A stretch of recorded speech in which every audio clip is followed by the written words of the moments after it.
Kelly, thank you for joining me. We're doing another Between the Chairs episode, and with Oral Cancer Awareness Month being here in April, we thought we would focus on a discussion of oral cancer. And we're going to hit a couple points. Of course, the prevention of oral cancer. We're going to talk about our screening process, detection, early detection, and then we're going to talk about, when you perhaps see any kind of abnormal tissue, what steps do we want to be taking? So, thanks for joining me. Thanks, Dr. Matta.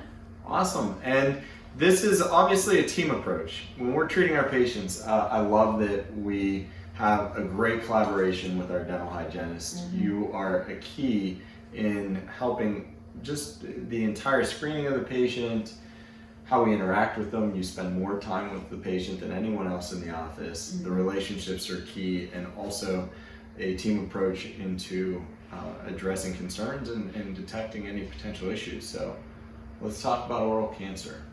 Yeah, and I would just say, as dental hygienist and really dental hygienist at North American Dental Group, I think we have a lot of power to really kind of change the trajectory of oral cancer. I think we'll get into really the prevalence, but the statistics are really kind of wavering on the mortality rates and the incident rates. And as hygienists, I think we have so much more power than just cleaning teeth and going through the motions, but really connecting that oral and systemic connection.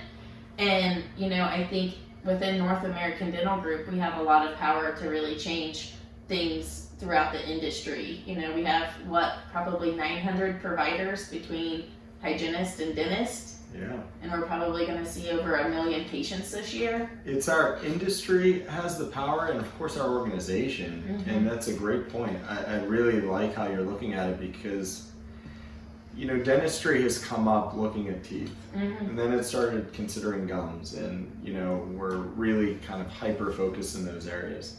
But our patients come to the dental practice more than they go to any other healthcare facility, especially those individuals that don't have any other chronic illness. So we have the opportunity to interact with patients much more so than other healthcare. So it really is in our power to be able to help navigate things, to be proactive, and exactly like you said, mouth-body connection, but just the whole health of the patient. We really have a chance to look at that in a very deliberate way. And I would say, as hygienists, we have, and dental professionals, we have a choice. We have a choice to kind of stay the same, be the same, and get more of the same, or we have a chance to really change, for us to change and to ignite change in our chairs. And oftentimes I feel like with oral cancer and coaching hygienists and helping roll out different initiatives to make our patients healthier, a lot of times oral cancer is one of the toughest conversations to have with hygienists on them having them with patients. And really when we talk about prevention, I think it does go down to education is the most important thing. But I feel sometimes as providers, it's a really uncomfortable conversation to think about having and to have it when you see something. So, we really have a choice there. And I feel like if we can channel that fear really into power, we can really make a difference with our patients. So when I think about educating our patients, it comes down to like 3 things for me. It comes down to being consistent. So, successful people do consistently what others do occasionally. And I truly think as hygienists, that's the first step, is we have to be committed to doing it for every patient at every visit. And then it is speaking our truth, because our patients do come to us not to talk about their vacations and their dogs. Those are all really great things to talk about, but they truly want to know how to keep themselves healthy. And I think patients want to be healthier now more than ever coming out of a pandemic. So I think it's super important for us to speak our truth and what we know about tobacco and alcohol and HPV being on the rise. And then it really is detaching from the outcome. Because I think a lot of times when you're fearful of what the patient's going to think, sometimes you might minimize what you see or what really is going on out there to make it more comfortable for you and the patients. So if you can really detach from what happens when you speak your truth, I think we'll have more in-depth and intentional conversations with our patients. It's spot on. I mean, one example that I had actually today while I was seeing patients, you go through, you check a medical history, and tobacco use is really common. And we know that it's something that you can look at and, okay, patient's a smoker, dismiss it, not really talk about that. But to the consistency point, every patient that's a tobacco user should be reminded, they probably know, but reminded or educated on what's that mean for their oral health, for their overall health. Sometimes that conversation of just giving a heightened level of concern. And a big one, when I look at a patient that uses smokeless tobacco or chew, and you can see immediately in the mouth a concern of the tissue that smokeless tobacco touches. And it's easy to just kind of, oh, this person chews, they indicated it, and kind of move along. But stop, have a conversation. Even if you've seen that patient for 10 years, are you continuing to use, chew or something to that matter? Right. And what does that mean? And make sure that consistently you're talking about it. It could be uncomfortable. Talking about cancer is obviously serious. So getting into a conversation with the patient may take time, and it may seem to be futile because maybe it doesn't, or maybe you are the conversation that gets them to pause, consider, and maybe they've tried to quit before, but maybe this is the time that can work.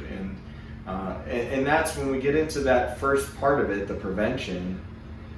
The best way to prevent oral cancer is to identify who's at risk and talk about it. And the rise of oral cancer, you're right, there's a lot of information coming out on its prevalence, its mortality rate.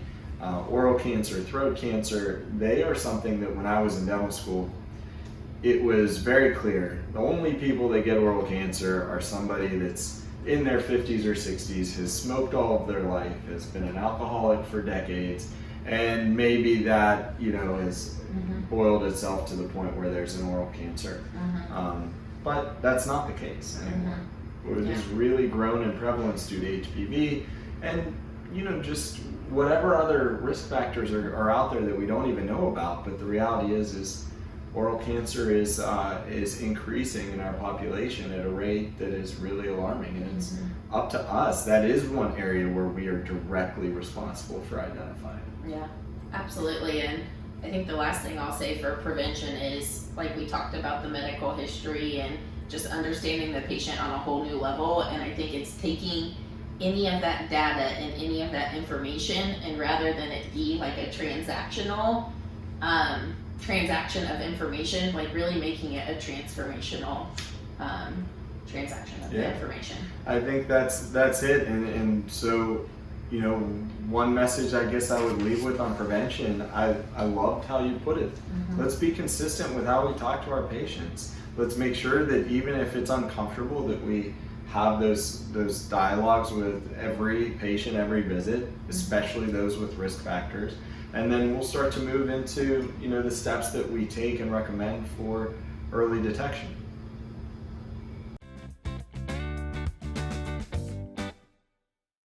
Okay, so we've talked about prevention. Now let's talk about detection, and preferably early detection if there is any concern. Oral cancer. Let's frame oral cancer in the state of our country today. Approximately 54,000 individuals are diagnosed with oral cancer on, I believe, an annual basis. About 10,000 individuals a year, unfortunately, about one person an hour dies from oral cancer, and that is from about a 50% 5-year mortality rate. Very serious. We're talking about oral, throat, tongue cancer. Any cancers in that realm are areas that we want to be really having a heightened sense of awareness of and looking for diligently. So Kelly, talk me through your process as you go through with your patients, every patient, every visit, what you're doing during their exams. Yeah, I think it really is first starting out with that medical history, which we talked about, and the prevention the prevention, but really it goes down to when the patient comes into the chair, and it is not just intraorally, but I think we have the moral responsibility to look extraorally, for anything in just your discussion with your patients, right? But we are seeing the patients for an hour of their appointment, so there's no better person, in my opinion, to be looking around intraorally and extraorally throughout the whole appointment. But it is a series of palpation and a visual exam, and we do embrace, enhanced technology to take an even deeper dive to help our unaided eyes see any potential lesions that might be concerning. And I think if we do those things consistently, then it really goes down to transferring that information to the provider. And I truly believe if we hit those 3 steps in the Velscope or identify technology that helps the hygienist, for me, there has been some resistance in the field on using this technology, but really my belief really comes down to it forces you to look, right? Yeah. We all know how busy we get in a dental practice, and if you are using that technology, to me it's almost an accountability measure, and I just think that your exam is so much better when you are using that technology. And I also do believe if the patient accepts that treatment, there's a conversation that's had with that patient that probably isn't had with the manual examination. And oftentimes, I think when we do just the manual examination, I think a lot of times patients don't walk away thinking that we checked for oral cancer, and maybe we didn't really transfer that knowledge over to them. So I just think that the technology really helps our patients understand the importance, and it is an accountability measure for our providers. So it's exactly how I believe you should go about it. A similar process every time. Mm-hmm. So what I like to do is really make sure that the hygienist has the enhanced screening tool, the technology, the Velscope or the Identify, on the counterweighting, regardless of what the patient has said. Mm-hmm. Maybe the hygienist has asked about it, maybe they've denied it, but I still want that there. Mm-hmm. And the first thing I do is say, I'm going to start your exam, and I always start with an oral cancer screening. I'm going to do that visually. Mm-hmm. Have you talk to the hygienist about using an enhanced screening tool. And there's some benefits that we get from using it, and the patient will respond in one way or another. So usually I try to encourage that we use the enhanced screening tool. First thing I do is grab gauze. I start to look under the tongue. That's kind of step 1. Mm-hmm. As I'm doing it, I'm continuing to talk. I'm looking here. This is what I'm looking for. You palpate underneath the chin, the glands, etc., the throat. And then kind of make my way through, and ideally use the enhanced technology as well. Those lights do help. They provide enhanced ability for us to detect, is there increased blood flow to an area, is there tissue abnormality in some spot, and it really does enhance the ability to detect that. So I tell the patient to open their mouth, say ah, stick out their tongue, bite a certain way, and if I do it the same way every time, you get into that rhythm. And I'm articulating what I'm doing to the patient, and hopefully they know, okay, my doctor is looking for this. Mm-hmm. Okay, this is also serious. It's nothing to take lightly. And and the hygienist, as soon as I'm done, I ask, the hygienist, hey, Tom, did you see anything that I didn't see? Yeah. And we'll get into in the last section, if you detect some abnormal tissue, what's the steps to take? But it's important. It's important to get into that rhythm. Also, for myself, if my hygienist, they are probably spending more time than I am, so there's a bit of like a double check going on, and 2 eyes, 4 eyes are better than 2, 2 pairs are better than 1, and etc.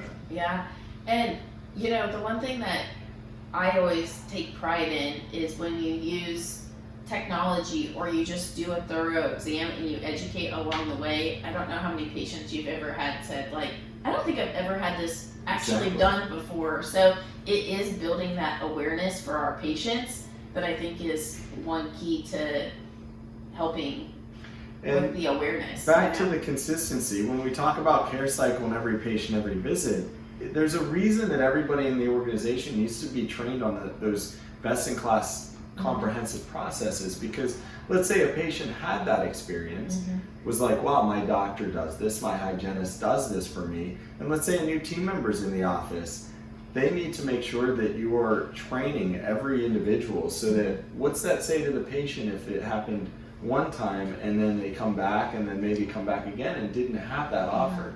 It Just really can consistency erode is key. trust or create confusion, or it's just, you know, that's where every patient, every visit, every exam, we want to do those same best practices. Right. Like, what if a wife and a husband came in and you only offered it to Right. one and not the other? You know, that's really where I just think that we can bridge the gap and truly make a difference. And we've made this procedure, you know, really to use an enhanced detection device. And this isn't just a commercial about using Identify or Velscope. Yeah. It's just one aspect of it. But we've made it $25 for a reason, because that is a really low cost point, and it's something that's really important. The typical price point for that is 65 to 100, some more. You know, so this really is an opportunity for us to offer this to our patients at an incredible low cost to them, so that they can, you know, hopefully have it incorporated. So we've talked about prevention, and we've gotten into the early detection or detection, and in the next phase we will get into talking about when you see abnormal tissue, what steps do we want to take. Awesome. All right, so the last aspect of oral cancer awareness, at least what we're going to talk about in the podcast, is getting into if you see something. You know, if you see something that is concerning, that is not normal, not within normal limits of gum tissue on the tongue, feeling something on the throat, you know, what's the best plan from there? What do we do? You know, when do we refer? So I think the hygienist is a really key aspect of this. Checklist manifesto, partnering with the nurse, partnering with the hygienist. It's great to have a call out, you know, from yourself if there's something that the hygienist sees. Yeah, and you know, for a hygienist, and you know, that first time you see something that's suspicious, you know, to me the first thing to do is to get the provider or the doctor that's in the practice to really take a second look at it and really blanch the tissue and really understand kind of what's coming from this, and really documentation is key, you know. And intraoral photos in the notes, like getting really clear on what it is that's suspicious. And I would say, you know, and you can chime in too, but if you and your doctor both believe that it's something emergent, send it off to an oral surgeon right away. You know, don't hesitate to refer that patient to go get a potential biopsy. But then also, if it's something that you think it could just be from trauma, or you think, you know, it could just be a little bit of pathology from a traumatic situation, it really is, you know, that 14-day rule. And I know we talked about that last year in our study club with Dr. Correo. Wait 14 days, have the patient come back, and if you're still seeing and experiencing the same thing, then that's really the rule of thumb to refer to an oral surgeon. If there's something that you see, I like that documentation process. Camera's amazing. You can draw it, you can describe it, and we should put that in our records. Yeah. Have a nice indicator. Maybe when you're taking a picture, put a probe beside it. That way you can get a scale of how that lesion is. That way, if you bring the patient back and they return in 2 weeks, or longer or shorter, you can see, has this gotten larger, has this been smaller? So taking a photo. Also in the notes very clearly, on the left cheek, on this part of the right side of the tongue, this size of a lesion looking like this, with whatever characteristics you want to use to describe it. So be very thorough about it. Use photography, intraoral camera or a camera itself, and document that. And then I love the concept of when in doubt, refer. You know, if it's a concern, if it's something hey, do you remember bite? Oh yeah, I bit my cheek, and it's most likely a trauma. Okay, bring the patient back. Just say, hey, not every lesion needs to. Say, hey, if this hasn't resolved, come back. But if it's something you're a little bit more concerned about, why don't you say, hey, I'm seeing this, take a picture, show the patient, show them on the screen, and say, hey, I'd like to see you in 2 weeks just to see if this has any, has gone away or changed. And then finally, like, what I love about what Dr. Correo said is he never is upset or bats an eye if he gets a referral that's a false positive. Better off that you see a lot of false positives than missing something or letting it expand or get worse. And unfortunately, this patient, may go months or so and something continues to progress that could have been, the earlier the better, and that was Dr. Correo's philosophy, and I thought that was really spot on. Yeah, absolutely. And in conversations with hygienists about oral cancer screenings and the technology, a lot of times it's like, I feel we think that there is a book on exactly what you're supposed to look for, and I think sometimes we just try to match it up to textbook perfectly, and it often just creates resistance to actually referring. Right. So it really is just, I think, trusting yourself as a provider when you see something and it's not going away, or you see something that is concerning that you don't want to wait. Trust yourself as a provider to make that judgment, have that conversation, and refer right away. Oftentimes I think we start to second guess ourselves. And if, let's say, it's something that you have detected time and time again, there's a process. Let's say, smokeless tobacco is a common one. If somebody has chew and they're putting it in the lower left part of their lip, that always looks very concerning tissue. Maybe it is not at the point where it's malignant, maybe it's just dysplastic tissue. But I am very quick to refer, and it creates another level of seriousness to the patient that this is a concern to me, and I don't like how it looks. And showing them a picture of what that tissue is doing and what it could become. Because again, we know the mortality rate's high. It's incredibly high in stage 4. If you catch oral cancer in stage 4, the 5-year mortality rate is unfortunately very high, and it's a concern. So we want to catch it as early as possible. So early referrals, and never feel like you're wasting a surgeon's time. And if you don't have an oral surgeon, there's a hospital, they have ENTs. You can send it to a nearby dental school or something like that. They always have pathology departments. So find out who you're going to work with. You can even have a conversation before you ever refer a patient to the oral surgeon if you're new to an area. Get a relationship with that individual. If it's in the NADG family, of course you want to bridge that relationship and start to create community. They can look at records, they can see your photos. If you don't have a specialist in that community, then certainly reach out and know who you're going to talk to and say, hey, how would you like me to go about these referrals? Yeah, absolutely. So we covered a lot. We really we want to create the importance. Oral Cancer Awareness Month is the month of April. It's a month that we can kind of reset, refocus ourselves on how important it is that we do this, not just in April, but all of the time. But let's use April to re-educate ourselves, to take the time to work as a team, to talk about it in a huddle, make sure that the doctor and hygienist are the most key individuals in doing these screenings, and that we're doing that for our patients. Yeah, and I think too, it's continuing to educate yourself. So last year we had Dr. Correo on to talk to the hygienist about oral cancer, and prior to us meeting today, I reviewed over it, and you always learn something new. Yeah, absolutely. You always learn something new, and it is in our learning portal for anyone to re-look over and re-review. It was a great seminar. It was a great thing to review in study clubs. Those that have study clubs coming up, certainly consider having that as something that you go back and watch, or just watch it yourself. Our learning portal is on demand. You can have it on anytime, anywhere, on your phone and on your computer.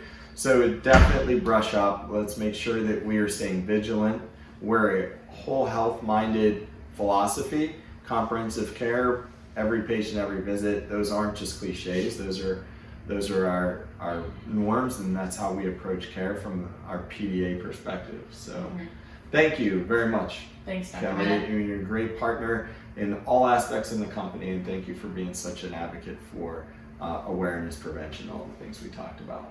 Well, thank you. All right.